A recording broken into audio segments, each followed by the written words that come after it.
2026ஆம் ஆண்டு வரலட்சுமி விரதம் குறித்த முழுமையான தகவல்கள் மற்றும் பூஜை முறைகள் இதோ. வரலட்சுமி விரதத்தின் முக்கியத்துவம். வரலட்சுமி என்பது வரம் தரும் லட்சுமி என்று பொருள்படும். மகாலட்சுமி 8 வடிவங்களில் அஷ்டலட்சுமி அருள் புரிந்தாலும் வரலட்சுமியை மட்டும் வீட்டுக்கு அழைத்து பூஜை செய்வதன் மூலம் அந்த 8 லட்சுமிகளின் அருளையும் பெற முடியும் என்பது நம்பிக்கை. இந்த விரதம் செல்வம் மட்டுமல்லாமல் ஆரோக்கியம், அறிவு, தைரியம், வெற்றி மற்றும் குடும்ப மகிழ்ச்சி ஆகிய அனைத்தையும் வழங்குகிறது. 2026ஆம் ஆண்டு தேதி மற்றும் நேரங்கள். தேதி 2026ஆம் ஆண்டு வரலட்சுமி விரதம் ஆகஸ்ட் 21 வெள்ளிக்கிழமை அன்று கடைபிடிக்கப்படுகிறது. அம்மனை அழைக்க உகந்த நேரம் ஆகஸ்ட் 20 வியாழக்கிழமை சோகஸ்மெலி மாலை 4:30 முதல் 5:30 வரை. பூஜை செய்ய நல்ல நேரம் ஆகஸ்ட் 21 வெள்ளிக்கிழமை சோகஸ்மெலி. அதிகாலை பிரம்ம முகூர்த்தம் 4:30 முதல் 6 மணி வரை.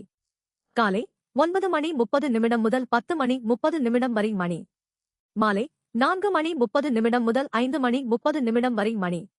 புனர்பூஜை நேரம் ஆகஸ்ட் 22 சனிக்கிழமை சோகஸ்மெலி காலை 7:30 முதல் 8:30 வரை மணி அல்லது மாலை 4:30 முதல் 5:30 வரை மணி.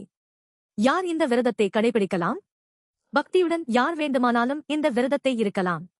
திருமணமான பெண்கள் குடும்ப நலனுக்காகவும் திருமணம் ஆகாத பெண்கள் நல்ல எதிர்காலத்திற்காகவும் இதனை செய்யலாம். ஆண்கள், முதியவர்கள் மற்றும் கணவனை இழந்தவர்களும் எளிய முறையில் பணம் வைத்து விளக்கேற்றி வழிபடலாம். பூஜை முறைகள். கலசம் அமைத்தல். எவர்சில்வர் தவிர்த்து பித்தளை, வெள்ளி அல்லது செம்பு கலசத்தை பயன்படுத்த வேண்டும். கலசத்தில் தண்ணீர் அல்லது பச்சரிசி நிரப்பி அதனுள் எலுமிச்சை, மஞ்சள், நாணயம், தங்கம், வெள்ளி பொருட்கள் மற்றும் ஏலக்காய், கிராம்பு போன்ற வாசனை பொருட்களை சேர்க்க வேண்டும். கலசத்தின் வாயில் மாவிலை வைத்து மஞ்சள் பூசிய தேங்காயால் அலங்கரிக்க வேண்டும். அழைத்தல். வீட்டின் மூத்த சுமங்கலி பெண்கள் பாடல்கள் பாடி அம்மனை வீட்டிற்குள் அழைத்து வர வேண்டும். சங்கல்பம் மற்றும் பூஜை. முதலில் விநாயகரை வணங்கி தொடங்கி குடும்ப நலனுக்காக சங்கல்பம் செய்து கொள்ள வேண்டும்.